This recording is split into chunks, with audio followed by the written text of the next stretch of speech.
Hello, this is your host Akhil Navluri, and welcome to a brand new episode of the Techospace podcast series. In this podcast episode, I'm super thrilled and honored to welcome one of the most eminent and prominent industry leaders pertaining to the digital transformation space and RPA, Mr. Patrick Ottery, who happens to be the ERP Implementation Consultant at Movies.co and who does IT consulting himself. So, Patrick, it gives me an absolute honor and pleasure to welcome you to this podcast initiative of mine. So, how are you doing? And why don't you introduce yourself to our audience and the company where you work in? Yeah, no worries. Thank you, Akhil. It's an honor to be here. It's actually my first ever podcast appearance, so I'm really excited. And I'm doing well today. Just taking some time out of my day to have a chat. Yeah, so I'm currently working with a retail company called Mewers, and helping them with their ERP implementation. And that involves a lot of business process design and technical requirements gathering and helping sort of make all of those projects come to life. So it's really interesting space. Yeah. That's amazing, Patrick. So, you know what? I mean, through our podcast session, probably we'll get a complete reach of what exactly it is going to be in the deeper format with that. Yeah. Yep. And also, listeners, me and Patrick, as a coincidental matter, we both are based out of Melbourne, and he's based in Laverton, and I'm based in Tarnett, in Melbourne. So there's a Melbourne connect here as well. So at the stroke of this time, which is 7:39 p.m. IST, let's kick off with the podcast episode, right? So Sounds good. yeah. So Patrick, let's talk about this. Like, would you like to tell me about the inception of your journey in the IT industry? Yeah, sure. Look, I have been working with computers since I was a small child. My dad was an electrical engineer who worked with sort of scales and cash registers. And on a business trip to China, he came back with a computer in the late 80s. And you could say it was love at first sight. He moved careers out of working with the hardware and moved into a software development space. And through that, I had exposure to all things IT. And so by the time I was 10, 11 years old, I was building computers, writing very small, simple code, playing games, but probably less games than my friends might have liked. I was more interested in how things could be pulled apart and put back together. And so when I finished high school, I actually had an opportunity to join the workforce instead of going to university, and I took that option. And from there, I worked with a financial services company called ComputerShare, and I ended up being there for 21 years, where I worked Wow. in four countries, 5 countries, I think 4 countries. Right. It's 21 years, a lot of different places, and in my time at ComputerShare, I got into robotic process automation, and that was a bit of a light bulb moment for me. I did have many jobs over those 21 years, but it was the last job that I had there that really lit a fire in me. And for the last sort of almost 10 years now, I think maybe 9 years, I've been working in the automation space, All right. working with business processes and business process automation. That's a brilliant overview and a timeline of your journey, Patrick. Now, Patrick, when you joined the workforce instead of university, what was that feeling like for you? Like, did you get that jitters when you were just taking that leap, or you were like, okay, no, I'll be fine. So, what was the feeling back then? Look, for me, I guess, yes, there were definitely some jitters, but I didn't have a very good time in school, and I didn't get very good results. So I didn't Okay. actually have the opportunities that I wanted to study in computer science or information technology at university. And so getting into the workforce was kind of uh, the best alternative I could find. There were other modes of study I could have done, or travelled long distances to some other universities. But through a friend of mine, I ended up getting an interview at ComputerShare, and I think they were impressed to Awesome. see that I was already writing software. But yeah, jitters. Let's say yes. I was 17 years old. I must have had some jitters, but it's been a while. Right, right. And also, Patrick, you were just narrating that, your father went to China and he bought a Chinese computer. So back then, Patrick, was there anything with respect to a manual that was written in English, or was it every time, written in Mandarin? Like, how did you translate the instruction Oh, manual back then? I wouldn't know. I wouldn't remember. It was an IBM clone. Um, Okay. so at that time, IBM were kind of the main producers and resellers of computers with an Intel chip. I think it would have been, yeah, it would have been an Intel x86 chip, or an IBM. I think it was an IBM AT. Yeah. Anyway, Okay. but yeah, no, I don't recall anything in the way of user manuals. It was more a case of open it up and see where things plug in, and here's your graphics card here, and your keyboard plugs in there, and this is the hard disk, and this is the memory, and down the track over the years, you learn this is where how you connect a modem, this is your network card, your sound card, your video card, and yeah, and just learn to put the puzzle together in ways that you want. It was yeah. That's brilliant, Patrick. That's, I mean, probably when you must have opened that, it was like, a new innovation. Yeah, I mean, a new invention for you. Let's say a new kind of, let's say a new truth, that, okay, this is the new thing which I really like, and I really like it so much. And there's a lot that we can Yeah, achieve with that. yeah. I do remember one of the first times I saw. So my dad helped me write a computer program that was essentially a scrolling platform game with a circle that you could move left or right, and if you All hit right. spacebar, it would jump. That was it. But we built that together, and we built that ourselves, and it was a thing when I just went, oh my god, this computer is amazing. It's been Awesome, a awesome. fascination ever since. Ultimate. That's good to know. Now, Patrick, I see that you've worked in multiple digital transformation projects, ranging from the areas of, let's say, the financial services, the federal government, health services, and retail. So what are the differences and similarities that you have found along the way? Yeah, sure. That's a great question. So, okay, so look, it's a very good question, but I think I've found that there's more similarities than differences with businesses.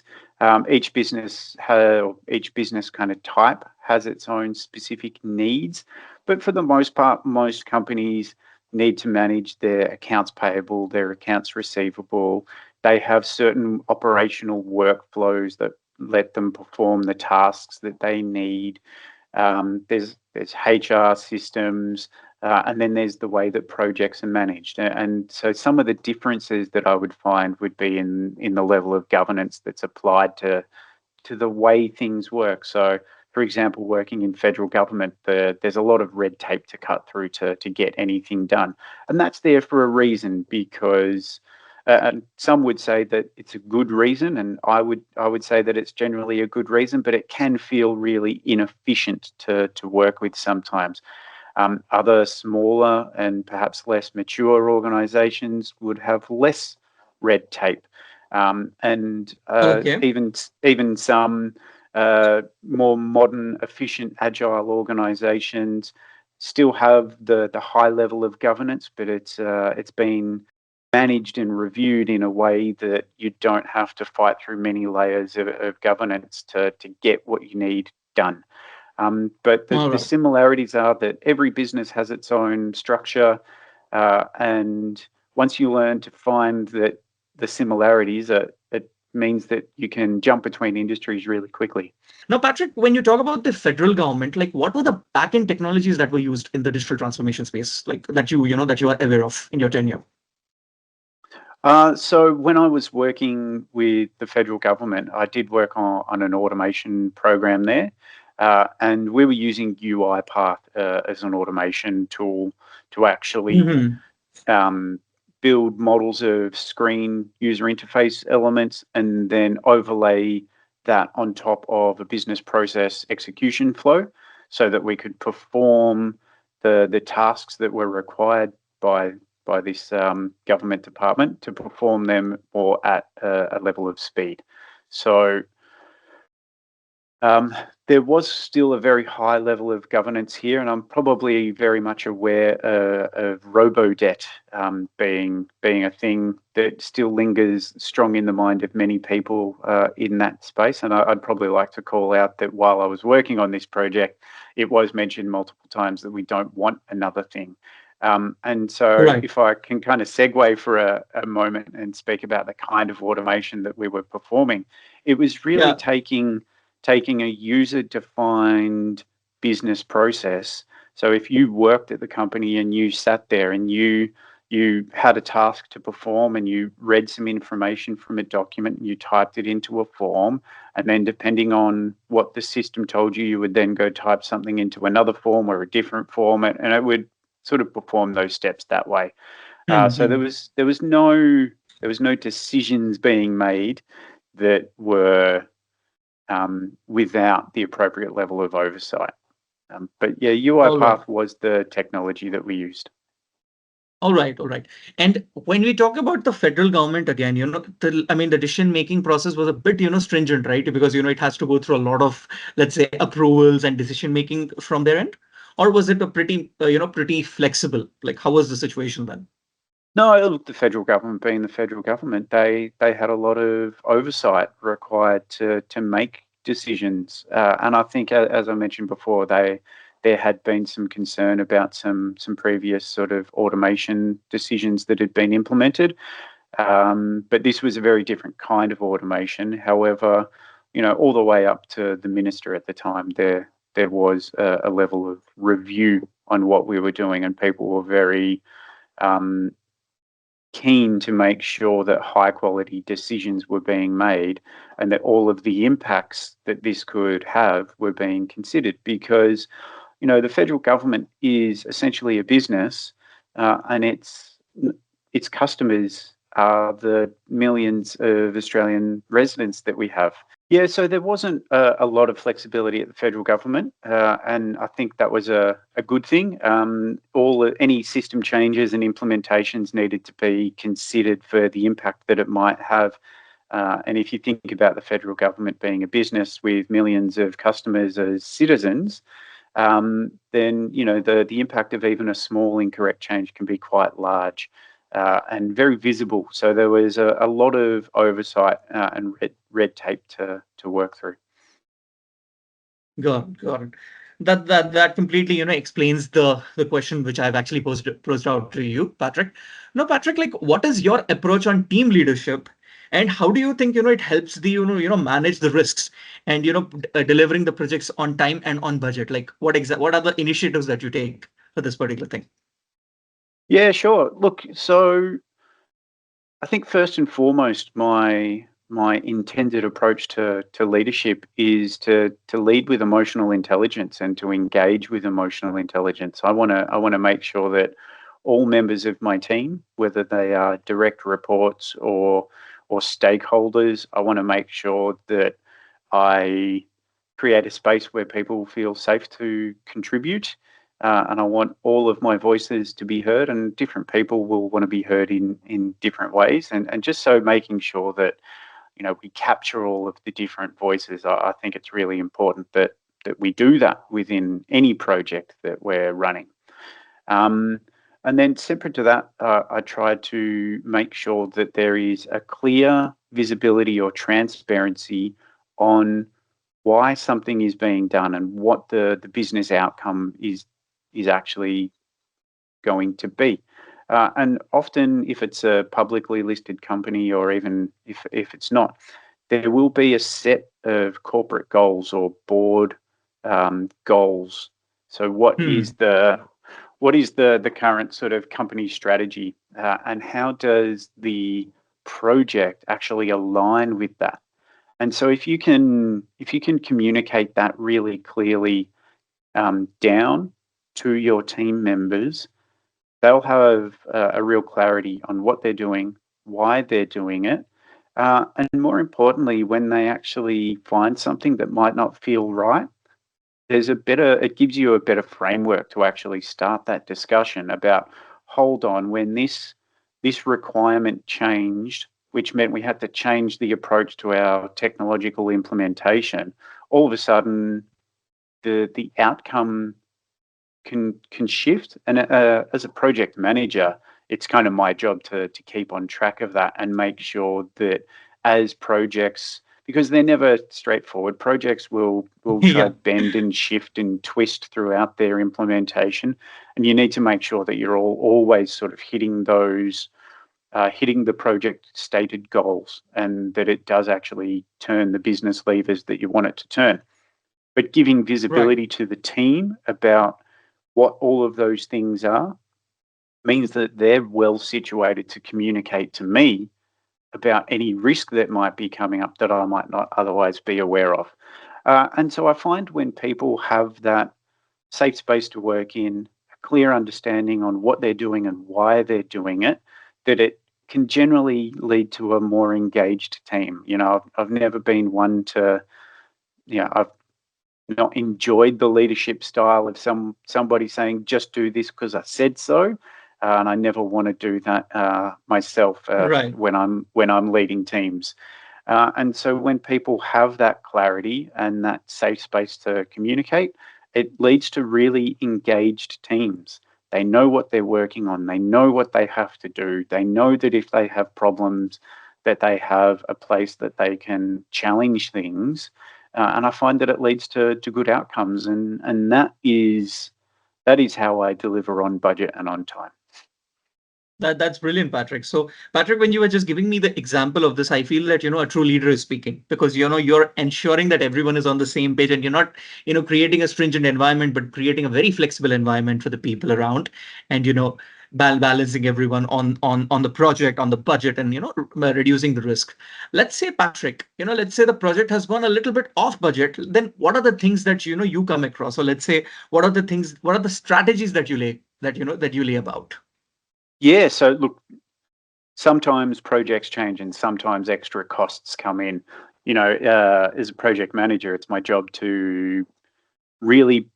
So there's two things: negotiate with vendors or whoever else is working on this to hopefully work at a fixed price. And so if things change, then you don't incur extra costs. But then separate to that is making sure you've got a really well-defined scope. So if vendors agree to a fixed price implementation, they'll often have a fixed scope that goes along with that. All And right. so it's really making sure that you define your scope well to make sure that if you do have a fixed price implementation and the scope changes, well, then I've probably failed to capture the scope correctly up front. Hmm. Or if I have a non-fixed price implementation, then I don't want the cost to blow out, because I initially estimate the scope is going to be, 10 units of work. And Yeah. then the vendor says, hey, this is 20 units of work, and your costs all of a sudden double. And so you really need to be well prepared for these things, but you also need to make sure you can see them coming. And they will sometimes come. Sometimes the scope is really well defined and the vendor's on board and everything's running perfectly. And somebody from senior management will say, we actually need to change the scope of this. We need to Right. change the way that this works. And it will incur an extra cost. But you can call that out ahead of time. You can actually tell people what the impact of this is going to be. Yes, we can do that, but it's going to cost you $30,000 or whatever the change might be. And so what nobody wants, and I have been guilty of this, and we all learn, but what nobody wants is a surprise cost change. That's never fun for anybody. So just making sure that Absolutely. Yeah. as a project manager, you put your own sort of controls into how you manage your projects, and make sure that you have really well defined contracts, really well structured contracts with your vendors, really well defined requirements, and then things tend to work much better. And so that's just about So managing that's risk. that's a brilliant insight, Patrick.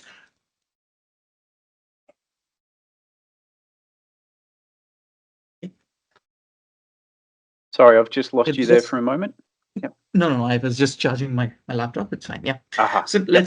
let's say Patrick, let's say in the agile methodology, I believe, the process automation, or let's say the digital transformation projects that you deal with, they're in the agile methodology space. Let's say the projects, budget has been doubled, because of the client side. The client is like, no, we want the scope to be a little bit double, or let's say they come back with some impromptu kind of requirements, saying that, the UI is fine, but if for the UI we need much more colors, or let's say much more functionalities, then what is the situation of the team then?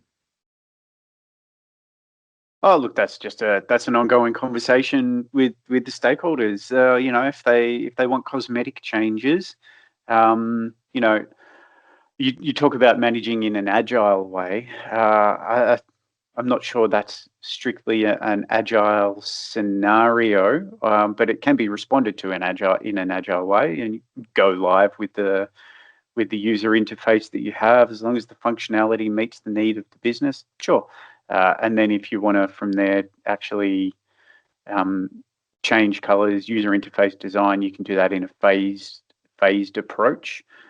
Make sure that you have your appropriate sort of software development lifecycle to make those changes in small pieces as needed.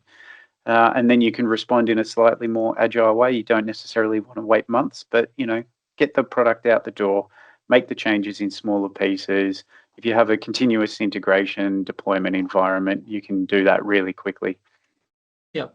And when these changes are in place, like what is the situation of the business analyst? Like, is he just going front and back, between the client side and the team, and, gathering requirements and explaining the team that, okay, these are the changes.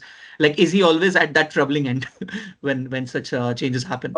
Look, I mean, I've done a fair bit of business analysis work myself, and I feel like there's a bit of a triangle of roles here that overlap. And so you have a business analyst, you have a project manager, and you have a change manager. And in my career experience, I've found that whatever my job title is, I'm always doing some of those three. And from a project management perspective, you want to make sure that your business analyst is doing high quality analysis work up front, capturing all of the requirements clearly, making sure that the business knows what they are, and then you feed that into your project implementation team. If Right. things change, you then need to go back to them and say, hey, is it a change management hat that you're saying? Well, if you want to change the project scope, then this is the impact that it's going to mean for your team. This is the impact that it's going to mean for other teams. Make Right. sure that everyone's clear on that. And from a project management side, you might be saying, well, if you want to do this, it's going to cost you $30,000 more money or whatever. So there's multiple hats to wear in that sense. And it's really making sure that, look, if your business analyst is running around frantically, then I think they need a bit of a sit down and some assistance, and then you just need to find out what's causing it to be so frantic. So, um, I know. yeah, I wouldn't want my PAs running around frantically. Let's say that. Yeah. Yes, everyone deserves a break, and probably, and a business analyst is of no exception here. Now, Patrick, I'm pretty curious to ask you this. Like, would you like to give me a detailed insight with respect to the value that's, that's pertains to the, the digitally structured materials? So how would you like to, explain that? Yeah, so this ties into some of the conversations we've had around robotic process automation. And if you're going to automate a process, what do you need to automate that process? And in various conversations I've had with businesses over the years, when they want to automate, they might, if we say, well, we need digital data to be able to automate, and they're like, yeah, we don't use paper-based forms, we use PDFs.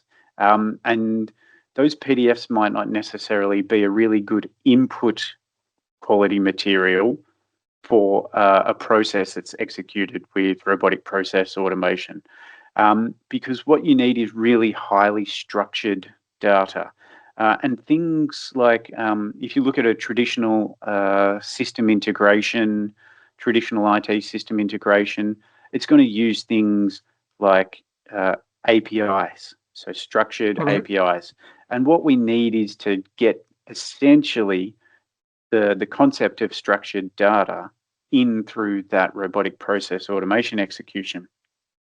And so you need to be able to clearly say, what is the username? What is the address? What is address Hmm. line 1? What is address line 2? You might even need to say, well, is it a street? And how do you differentiate between ST and STREET? And really getting into the nitty gritty of what is high quality structured information that will facilitate your process flow. And so when working with businesses, making sure that the people in senior management are really clear about what's required to get value out of these initiatives.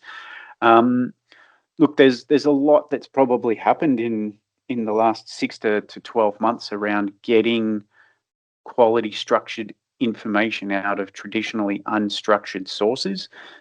Given that the agentic models of the world and tools like ChatGPT and such can actually now do a decent job of getting structured information out of non-structured sources, but that Right. still requires oversight to make sure that the structured data extraction from a non-structured source, so whether it be reading a scanned OCR scanned document, whether it be parsing a PDF, or maybe you actually have like a really good quality web form that can capture data in a way that's needed.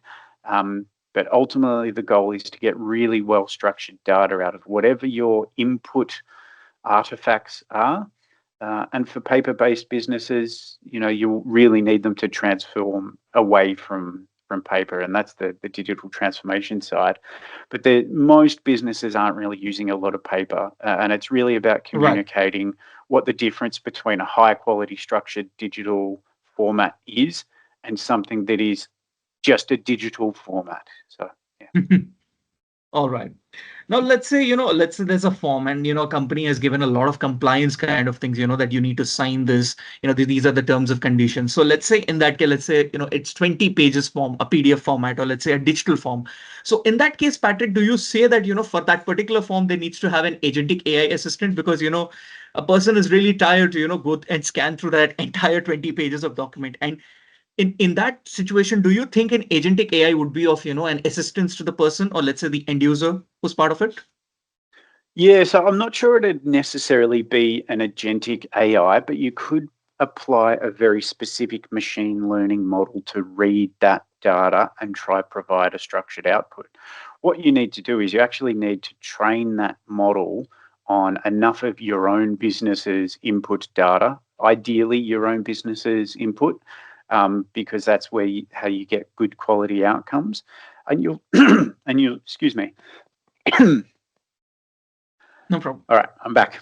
Um, so what you need is probably a machine learning model that will sit on top of that rather than an agentic AI.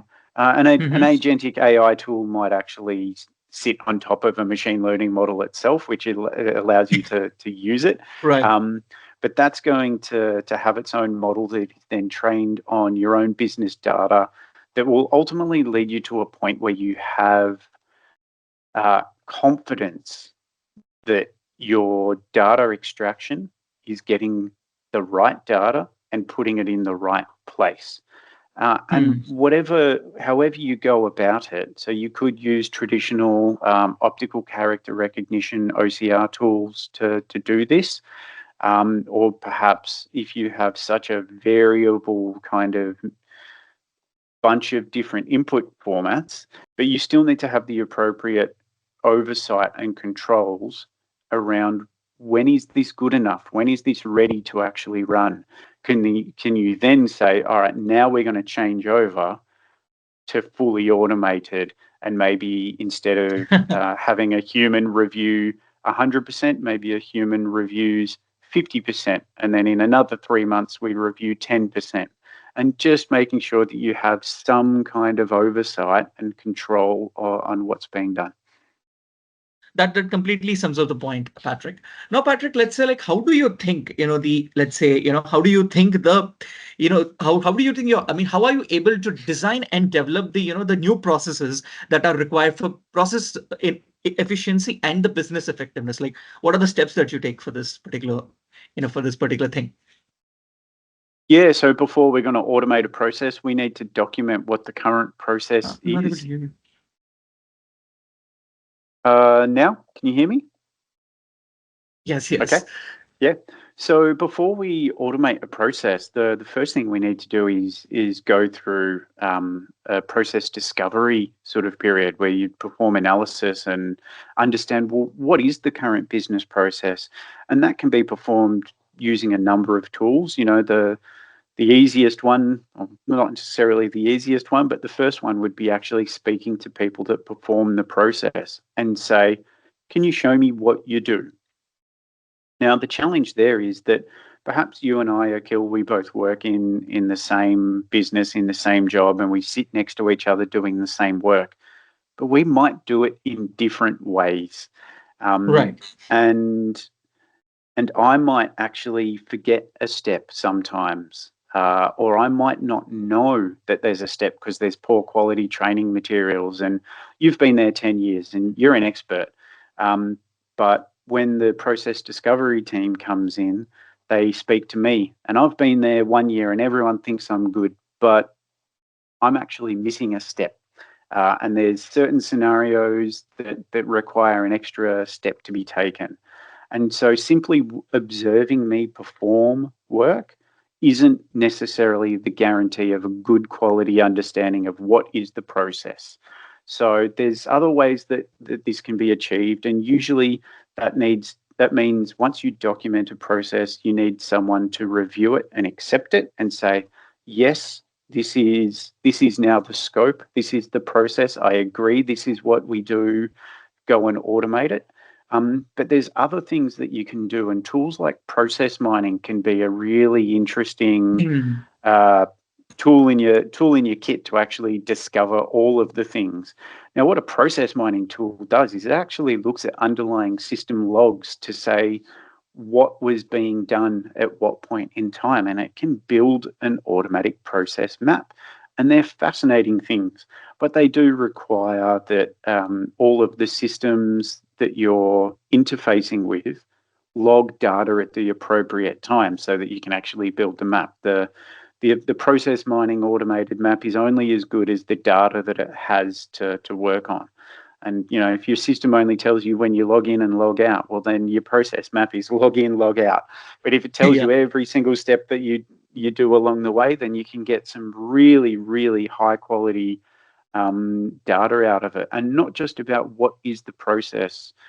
You can really start to see where things like choke points are, and that can help build your business case to say, if we automate this process, we're actually going to get a lot more done, because Akil does 50 a day and Patrick does 35 a day, but uh, but they're only doing there's only 85 process tasks being performed a day.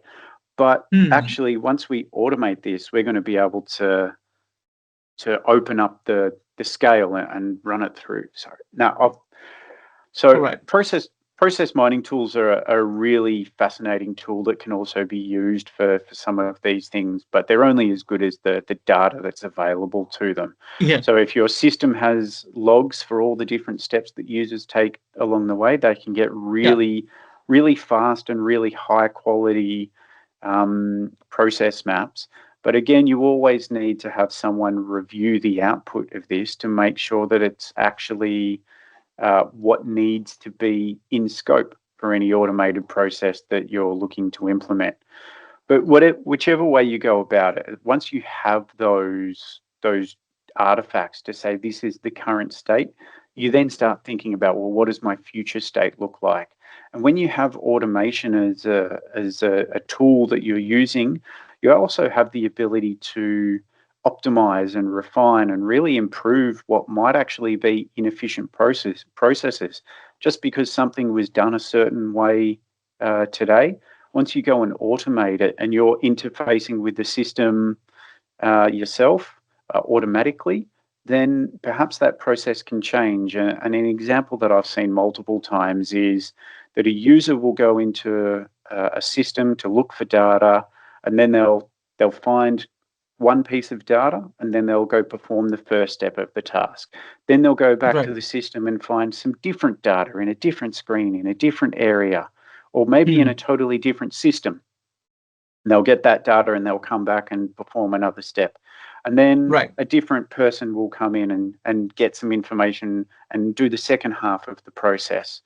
Now, if you're Right. automating that whole process, you don't actually have to automate it as it was currently being performed. You can say, step one, gather all of this information from 3 different systems.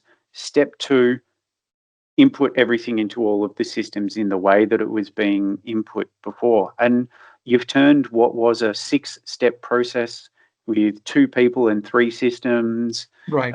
into a much more quick, lean, efficient process. So once you have that clear understanding of the current state and the scope of what you're trying to do, you do have the ability to optimize as well. And that's probably the thing that I've found most interesting in the automation space is process Yeah. optimization, and that's led me to some really fascinating places in my career. Awesome, awesome. Patrick, you were talking about the process automation mapping, right? You were talking about the data. The data has to be fixed. So let's say we have the unstructured data and the streaming data, which is, a little bit, let's say the data is not regularized, or let's say it's a little bit replicated. So how do you deal with this data that is completely, let's say, unstructured? So how do you, fit that across? Yeah, so I mean, probably the most obvious example would be when I've used optical character recognition (OCR) tools to read things like an invoice. And that's as I was speaking about before, it's the model definition and training that's required to get good quality outputs from that. And look, you need a certain level of kind of pilot time to really make sure that whatever tool that you're Hmm. looking to bring structure to that data is actually going to meet the business need. I have been involved in projects where some of these tools that are trying to bring structure to our unstructured data, um, Right. they either haven't met the business need, they're not as good at what they say they are. But sometimes it's Yeah. actually shown that we've got a lot of business change required before we can actually execute the automation and get the value from the automation. Because we've had tools that are trying to pull out all of the required fields, and it turns out we don't always have all of the required data to get the automation throughput that you want. And then you need to take a step back and say we actually need to change our business operations before we can even automate or get the value from automation. That clearly sums up the point, Patrick. Now, Patrick, I just wanted to understand this. Like, how do you think the RPA and the new process improvement can, lead to other work in the ERP project space? Yeah, sure. Look, I guess something that happened with my career is having worked within process automation, process improvement spaces, and now having worked across quite a range of industries. And I think, as we said, finding that there's more similarities than differences with so many of these businesses, that most businesses will use some kind of ERP, whether in principle or in fact. And an ERP is a reflection of your business operational needs. And all of that is aligned with your business processes. So when you go and analyze uh, entire lines of of a business, you might do some deep analysis in all of HR, all of finance, all of your operations. You're analyzing how does the whole business work, and then you start looking at, well, what can we automate? But you start thinking about, well, what can we optimize? And then you start to see where your ERP implementation might be falling short. you might not have the relationship between your different data entities that you need. You might have your finance ledgers set up in a way that actually makes things a little bit messy. Yeah. These kinds of things can really come to light. And then it's not simply a case of, oh, well, this isn't easy. We're just going to fix this with a process improvement.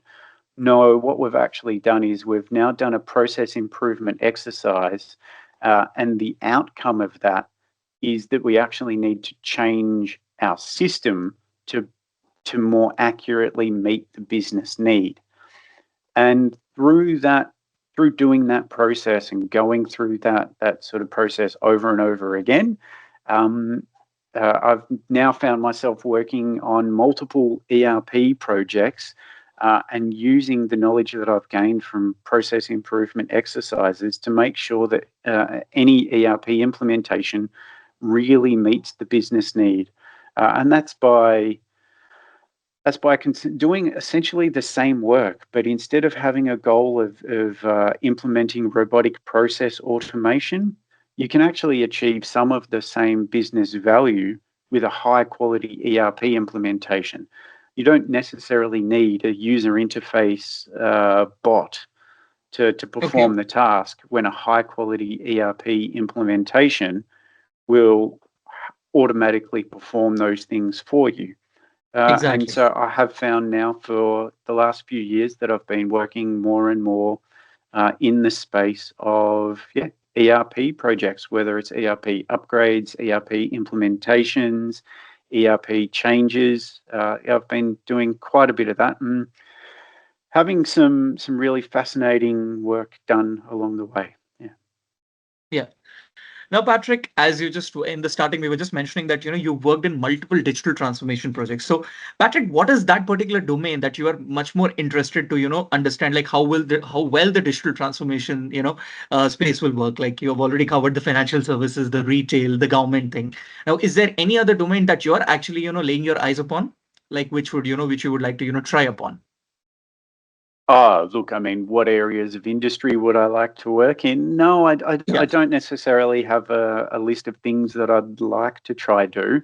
I mean, it's worth noting that in one of my previous roles, it was a health services provider, and one of the functions they performed was in the procurement of medications. Uh, Okay. and and so I had a little bit of involvement there, just understanding the way that they choose what product they order from what supplier and how they get Yeah. it to where it needs to go, and making sure you order the right thing at the right time. And if it's not available, what's your backup kind of option? And I always thought that was a fascinating piece of business operations that I hadn't really come across before. Okay. And Yeah. then now that I'm currently working in the retail space, I've spent quite a bit of time also working with procurement and the impacts that that has on pricing, Hmm. and the way that those things are managed. And for a strictly retail company, that gets quite complicated quite quickly, and I've found that very interesting. That's pretty good to know, Patrick. Now, Patrick, would you like to shed some spotlight on your experience as a consultant? Yeah, so I mean, I've worked both as a consultant and as a project manager, hiring consultants or contractors to come in and deliver work for me. So I've always found the both sides of that space to be quite interesting. But look, working as a consultant, it was great to be able to go into a variety of different businesses and provide my knowledge and expertise, and see if I would be able to help. I mean, always worked with a team, uh, and going in with a team of people that share some of the same knowledge as you, and being able to go and meet clients and talk to them, and really sort of find really quick ways to meet their needs was something I found very interesting. And that's how I got involved with the federal government. It's how I got All involved right. with some energy companies. There was some mining company as well. It's Okay. just yeah. So you get to see a variety of things very very quickly. I mean, I wasn't super keen on working in the mining industry just from a personal perspective. I wasn't necessarily values aligned with that kind of work. Um, Okay. but it's still fascinating to be able to go in and see such a wide range of things and to be constantly surrounded by people that are in the same domain as you. There's so much knowledge sharing, and All I right. found that really, really valuable. Just tell me about this, Patrick. Like, why did you have that, that inhibitions of, venturing into the mining space with respect to the, the consulting side? Yeah, sure. Look, I think just my personal politics that the mining industry is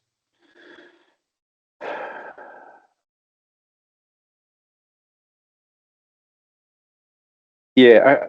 Look, I think that there's a lot of players in the mining industry, and especially some of the larger players. And politically, I feel like they exert um, political influence, which leads to an impact both environmentally and socially that I don't agree with. Hmm. And I didn't really want to be a part of that space. You know, All I'm not right. of the opinion that there should be zero mining, um, Yeah. but I do believe that mining as an industry more broadly is Hmm. poorly managed. They don't pay enough tax. They have managed to exert an undue level of political influence to benefit themselves, Yep. and that the good that they might bring by employing people and providing jobs is massively outweighed by the fact that they don't pay enough tax and that they have shown that they don't care enough about the environment. And it, Yep. Yep. there's a lot of that I have a real problem with. I know that completely explains the point on that, Patrick. Now, Patrick, I mean, just a few I mean conversations back, you were just talking about the process mining in a process automated, let's say process mapping. Now, if I would just like to ask you this, Patrick, like, what do you think is your take on the importance of the process mining in the digital transformation projects or space?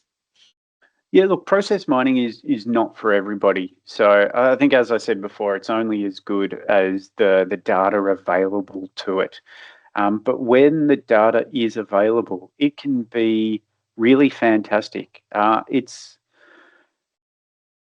can be a tool that's used outside of digital transformation only, but as a tool that's used for process discovery to then facilitate an automation implementation, it can get you to a starting point very quickly.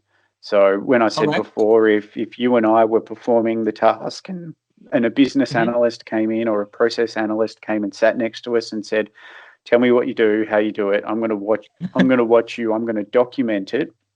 Right.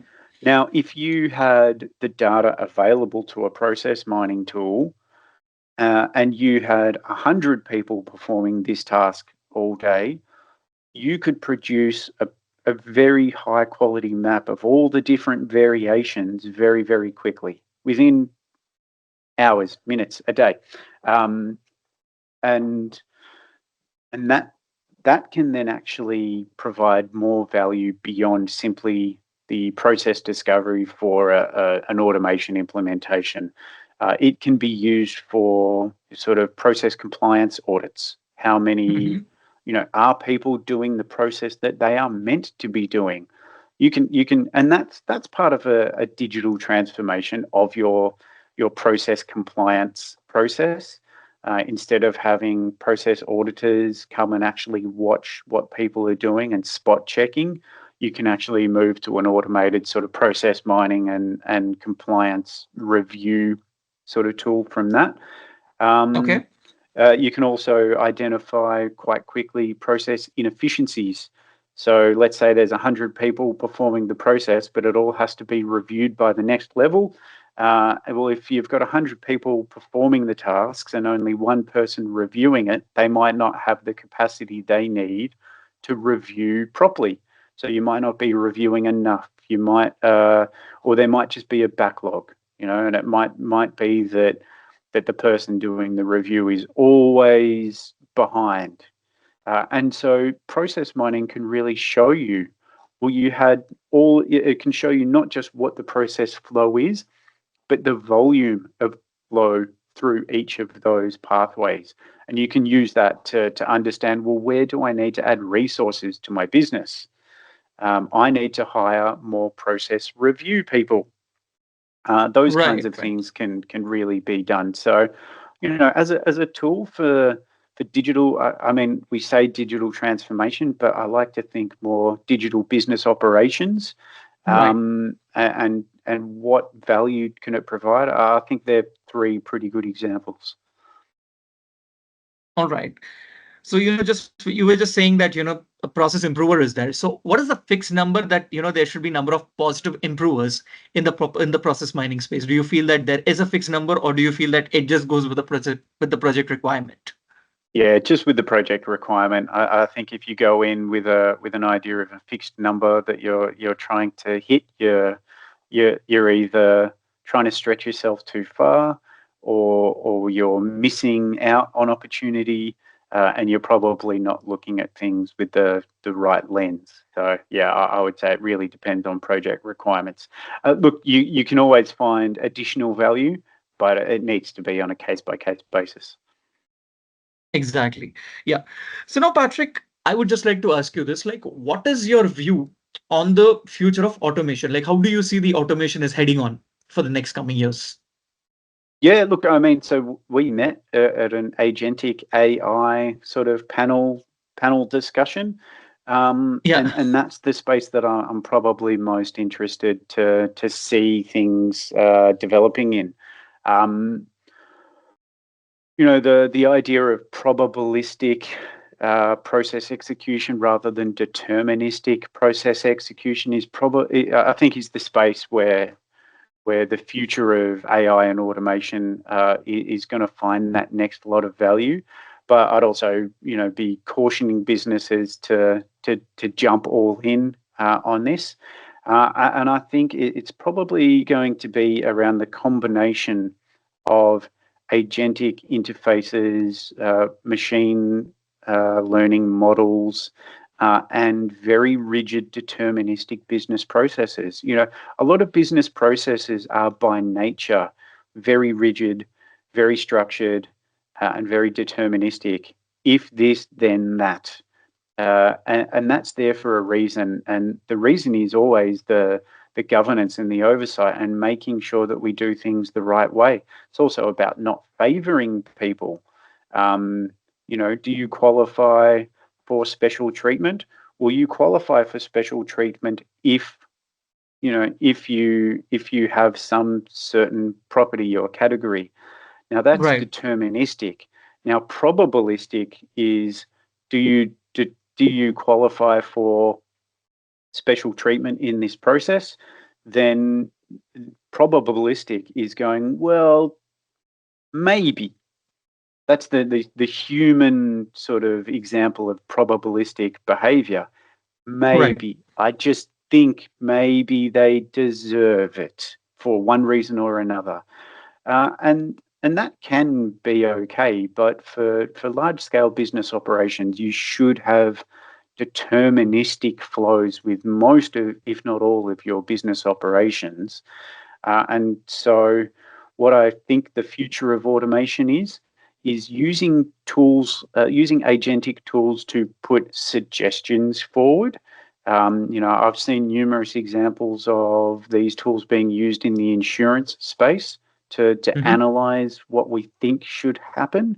Um, but these tools only ever reach an outcome with a certain level of confidence, and you need to make sure that you have the appropriate level of control around whether something goes from that one step to the next.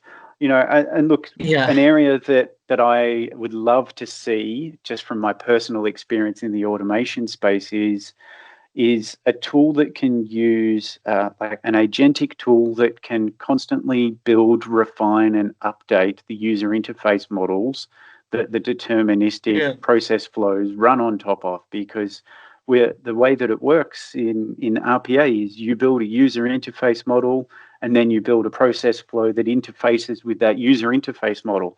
Now, if your application changes, your user interface model might break. And having something that can bring more flexibility and therefore stability to your user interface model would mean that your processes don't break. And so there's things like that that I would believe would save a lot of money in Okay. the maintenance and repair of existing processes.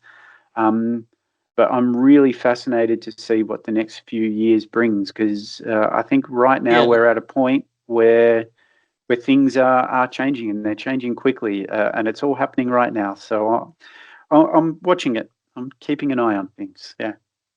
I mean, see, changing is an understatement, Patrick. It's not like, changing in years, but it's actually changing within days, within weeks. You have a new process update, or let's say a new technological update, or some kind of an improvement going on every now and then. So I feel that, the technology is just evolving like now and then. And it's pretty good to watch it, but at the same time, it's pretty scary because certain things are actually, they're just going around the place. So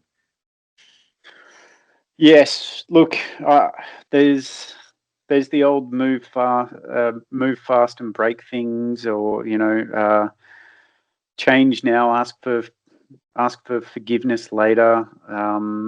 I don't yeah, really like that way of doing things, but I am fascinated to see what the new fast changing technology can bring. But my view is that whatever project you're doing, whatever tool, no matter how new and shiny it might be, you're only ever going to get good business value, yep, and you're only ever going to manage your risk well if you make sure that you have good quality oversight on things. And that's never going to change, no matter how far into the future we get. We might use different tools for risk and risk management and governance oversight and those kinds of things, but making sure that you correctly scope your project to meet the business need and the required outcomes, and that you have the appropriate controls throughout the life cycle of your project to make sure that you continue to deliver what your stated intention is. yep, Um, if as long as we do that, we'll be okay. Now, let's see what these new tools bring, because I'm quite excited. But yeah. yeah, let's not get carried away with them. And I encourage anyone who's out there to always consider the impact to the business when you bring new tools in. Yeah, fingers crossed, Patrick, for that for sure. Yeah, Cool. yeah. And now, Patrick, let's say I'll ask it from your view. Like, what is that particular agentic AI that you would like to, have in your digital transformation project? Like, have you thought about it? Did you customize it in your mind that, you want to have it in such a way? I think the one I mentioned before, which would be the self-healing user interface model, bot, would be the one that I want, that would always go through and test out user interface models. And if a login button changes, rebuild the user model. Well, what if so part of the challenge when I talk about changing user interface models is when dealing with external websites that you might not have control over. Yep. So you don't know when it's going to change, and you don't know how it's going to change when it does change. So perhaps the entire structure of a website changes, and things that were once on the same page are now split off to two different pages. Yeah. Having an agentic bot that can actually understand the differences, or understand what it is that you're actually trying to get your model to do, and then go find that information in different places. I Yep. think that's where you get the real self healing, because it's not. it can expand beyond just self-healing the model and actually self-healing the process. And that is something that I would just love to see, because I spent a lot of time getting tripped up on that in Okay. some of my automation projects. And I Okay. know that the people that were paid to maintain the automations after go live would love to Mhm. see that as well. So some of our robot operations controllers would really like that.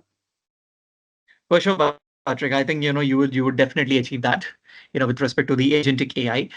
So, Patrick, like before Yep. we actually conclude our podcast session, let's take a pretty lighter route. All this while I was just talking about your tenure, your technical, the technical intellect, with respect to the project leadership, and then process mining, then talking about the agentic AIs, the robotic RPAs, everything. So now we'll take a lighter route about your likes and interest. So we'll just have a very quick rapid fire round. So so Patrick, the first question to you, first when we actually met, in that event, you told me that you're a huge fan of Test cricket. So if I would Hmm. just like to, put it across you, like who's your favorite Australian Test cricketer of all time? Steve Waugh. Okay. I was a very big fan of Steve Waugh growing up. I owned the cricket bat with Steve Waugh's name on it. He was the person that I liked the most. Yes. Yep. All right. That's pretty good. So did you ever meet him in person? Did you ever get the chance of, seeing Steve playing a No, match? no, and I don't think it's something that I've got a burning desire to do so. If I could actually meet any cricket player of all time, I feel like I'd probably want to meet Viv Richards or Brian Lara or some of those great batsmen from the West Indies of years gone Okay. by. They they All right. they were kind of my heroes more than even Steve Waugh. But as a child, you're taught, you grow up in your favorite player must be from the country you live in and support. But no, Exactly. it's really those West Indies players. Yeah. All right. So, Patrick, what was that memorable time? Like, what was that memorable moment when, Australia won? Did you have any particular thing, any particular time that, that was a particular memorable moment when Australia has won a particular World Cup or anything like that, that you think back in Yeah, your so childhood? probably, yeah, I do have two memories. The first one would be the 1989 Ashes series against England, Okay. which is when I first really started watching cricket. And I do recall watching Steve Waugh a little bit then. The other memorable time would be the 2007 One Day World Cup, and that was actually held in the West Indies. And Okay. I was fortunate enough to be able to go and watch both semi-finals and the final of that, and Australia winning the final with Adam Gilchrist batting with a squash ball Huh. in his glove, and I think he might have smashed 150. I can't actually remember, but to be in the West Indies, which I'm realizing is very much my that's my cricketing place. To be in the West Okay. Indies and to see Australia win and to be there in person, that was pretty special. Yeah. That's pretty good. So, Patrick, along with you, there were certain other Australian people, right? When Australia won that World Cup, like what was that, the reception, or let's say the cheer around them? Like, were they totally like fast, like overjoyed with the celebration that Australia brought to the table? Oh, look, I don't know. It was a very interesting place to be. But I was actually staying with a company that managed all of the tour. And so as soon as the game was over, we were kind of hurried out and we got on a bus, and then we had to drive somewhere and get on a plane and fly back to where we were staying. And that was for all Okay. three of the games. So we didn't see heaps of the celebration, but yes, Okay. everybody's very happy. And look, all the spectators kind of loved it as well. I remember meeting people, many people from different countries who were there to watch it, and they wanted to see what was they wanted a good game, but they were also happy to see an Australian team that was admittedly a powerhouse and had some of the all-time great names. And I think Yeah. the fans were very excited to see them perform to the high standard they did. And commiserations to Sri Lanka who weren't able to rise to that challenge for that time. But there was some fantastic performers in that Sri Lankan team as well. And just Right. yeah, yep. That's pretty good to know, Patrick. Now, Patrick, like, who's your favorite musical artist of all time?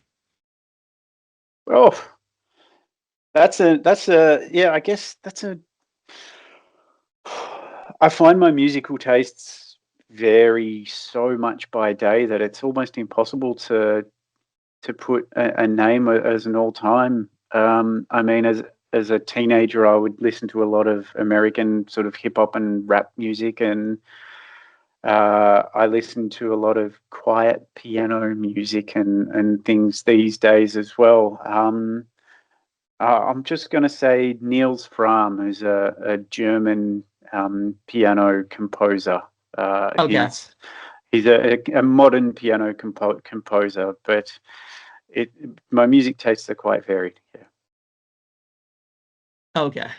That's pretty nice. Patrick, like, now if I would just like to ask you this, Patrick, like, what's your favorite Indian food of all time? Then what would you say it would be? Oh, okay. So it's a simple one because my Indian food tastes are not as I'm not as Okay. knowledgeable about Indian food as I would like to be. So traditionally, it's always been something like a chicken makhani kind of thing. But I'm a vegetarian these days, and I don't really eat meat. So I have Ah, found okay. Indian food is wonderful for vegetarians because there's a lot of depth of flavor and a lot of use of beans and lentils and things that I really do enjoy. But a simple dal is a simple, well-made dal, and I know there's many different kinds, and I couldn't sort of Yeah. point to the north or south or anything, but a good simple dal is just a really special thing. That's good to know, Patrick. Now, Patrick, the final question to you. Like, if I would just like to ask you, like, what's your favorite holiday destination, then what would you suggest it would be? Oh, again, it's hard to. Yeah, I've done quite a bit of traveling. I've been very fortunate to be able to see quite a few countries Yeah. on this planet we live on. And every time I go anywhere new, it tends to become my favorite place, and I want to go and spend more time there. And it's Okay. very hard for me to get away from the romanticism of a new place. Yeah. But look, the place that I'd really like to go to and is probably high on my travel list for some time in the future would be Turkey. Never been there, and I'd Oh, really like to go. But also, talking about Indian food, I've never been to India, and that's a place I'd like to okay. go as well. But I think for me to travel to India, I'd like to have a lot of time to explore, and I just Yes, don't yes, have that kind of absolutely. time to travel these days like I used to Ah, when I was younger. I used to enjoy traveling somewhere for 5 weeks or 8 weeks and really take my time okay. to understand a country. But yeah, I'd say Turkey and India would be the places that are high on my to-do list. So yeah. Awesome. You should surely visit India because there's a lot, that India can offer in terms of the food and the Oh, scenic, what I could just say. So it'll take huge some time. country with so much varied things. But yes, I would love to do it. Yeah. Absolutely, absolutely, Patrick. So, Patrick, so finally we made it with respect to the podcast. Like this podcast initiative of ours has been like dating since like months, and finally we made it happen. So, thank you so much, Patrick, for taking time from your busy schedule and being part of this initiative. And I really had a great conversation. I mean, conversing with you basically, on the lines of the RPA, the process automation, then how you're as a team leadership, what's your take on that about process mining, which was something that that actually opened my eyes up, and I feel that's going to do the same thing for our listeners. And along with that, the major thing which actually fascinated me was how actually you got into the IT industry with the example of the computer. You saw a computer and then you said that that's your lifeline into the future. Yeah. Yeah, it's funny to look back on that, but I think that is how it worked out. Yeah. That's a pretty good approach, Patrick. So thank you again, once again, Patrick, for taking time and being part of my podcast initiative. Thank you so much. Not a problem. Have a lovely day. Yeah, It's been a yeah. pleasure, and can't wait to hear it. Listeners, on this note, this is your host, Akhil Navluri. So we would be back with another podcast episode very soon with another prominent and eminent industry leader. So till then, keep listening. Take care. Thank you. Goodbye. Stay tuned and au revoir. Thank you.